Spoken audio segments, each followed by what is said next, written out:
Assalamualaikum warahmatullahi wabarakatuh. Perkenalkan, nama saya Nadia Dwi Asmana, NIM 19086040, mata kuliah umum Kewirausahaan, Universitas Negeri Padang. Baiklah, di sini saya akan menjelaskan tentang silabus pertemuan kedua, yaitu yang pertama, konsep kewirausahaan. Nah, sampai sekarang konsep kewirausahaan masih terus berkembang. Kewirausahaan adalah suatu sikap, jiwa, dan kemampuan menciptakan suatu hal yang baru, yang bernilai dan berguna untuk dirinya dan orang lain. Adapun macam-macam konsep kewirausahaan, yang pertama yaitu melakukan observasi lapangan. Sebelum kita memulai usaha, tentunya kita akan memperhatikan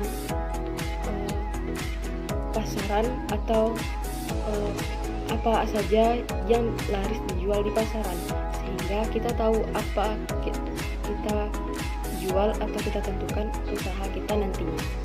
Yang kedua yaitu menentukan ide usaha.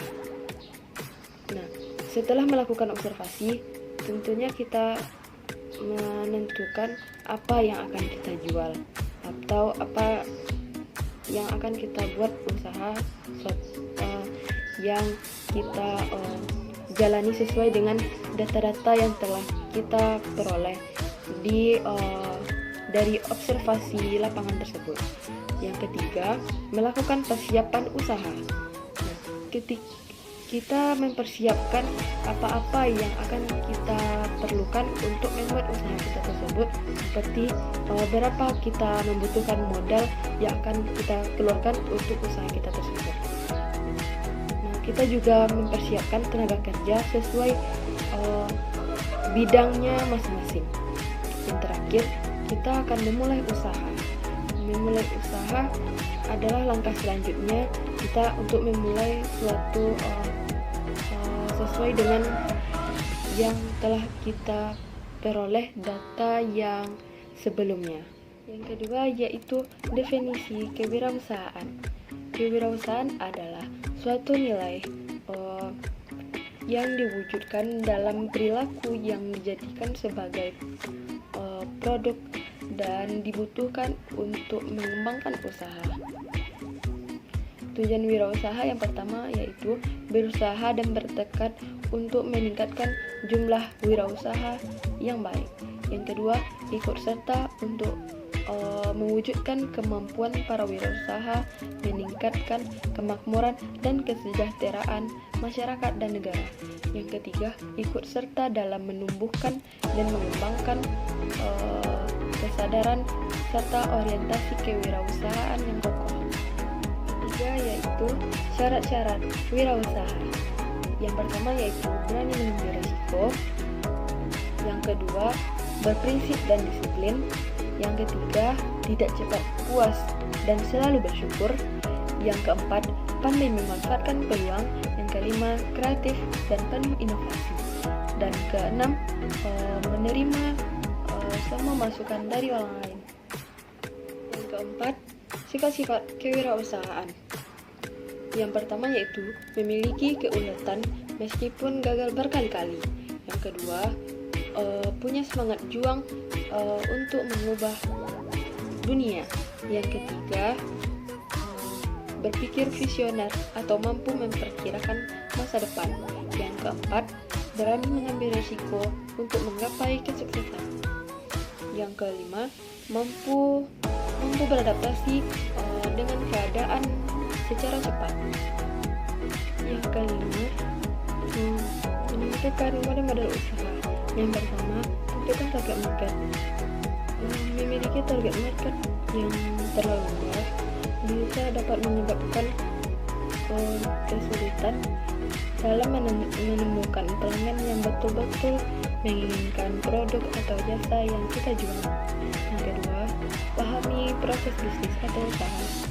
Sebelum memulai usaha, yang paling terpenting juga yaitu memahami secara mendalam aktivitas apa saja yang kita butuhkan untuk membuat bisnis kita berjalan dengan lancar dan berkembang. Yang ketiga,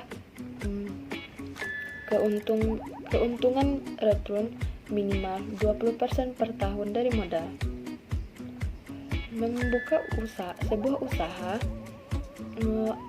yang ada dalam pikiran kita yang pertama kali adalah untung.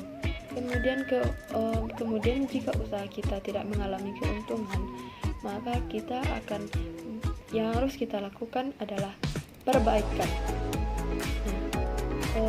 Apabila tahap perbaikan juga tidak mengalami hasil yang lebih baik, kita ubah menjadi sistem manajemen. Jika sistem manajemen juga tidak membuahkan hasil yang tidak baik,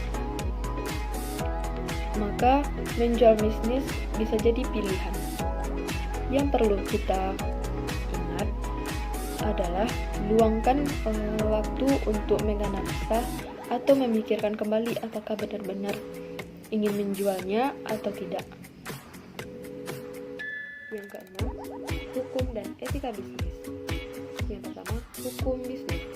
Hukum bisnis adalah serangkaian peraturan yang berkaitan secara langsung maupun tidak langsung dengan perusahaan, dengan urusan-urusan perusahaan dalam menjalankan roda perekonomian. Yang kedua, etika bisnis merupakan studi standar formal dan bagaimana standar tersebut digunakan masyarakat modern untuk memproduksi barang dan mendistribusikan barang dan jasa yang diterapkan kepada orang-orang yang ada di dalam organisasi tersebut. Ada beberapa hal yang harus kita ketahui dan yang mendasari perlunya etika dalam suatu kegiatan usaha. Selain mempertaruhkan barang dan uang untuk memulai sebuah usaha atau memperoleh keuntungan, kita juga mempertaruhkan harga diri, nama, dan bahkan nasib manusia lain yang terlibat dalam usaha tersebut. Hanya itu yang dapat saya sampaikan. Terima kasih. Assalamualaikum warahmatullahi wabarakatuh.